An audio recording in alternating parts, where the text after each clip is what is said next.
ದೇವಿ ನೀನು, ಈ ತನುವ ಪ್ರಾಣ ನೀನು, ಬಾಳಲ್ಲಿ ನೆಮ್ಮದಿ ನಿನ್ನಿಂದ ಕಂಡೆನು.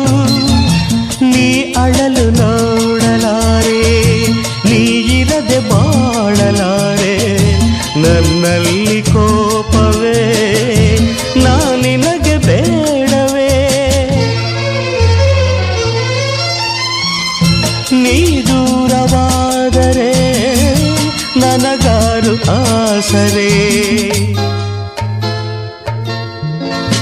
ನೆರಳನ್ನು ಕಾಣದ ಲತೆಯಂತೆ, ಬಿಸಿಲಿಗೆ ಬಾಡಿದ ಹೂವಂತೆ, ಸೋತಿದೆ ಈ ಮೊಗವೇಕೆ, ಏನು ನಿನ್ನ ಚಿಂತೆ, ಹೇಳೆ ನನ್ನ ಕಾಂತೆ, ಏನು ನಿನ್ನ ಚಿಂತೆ.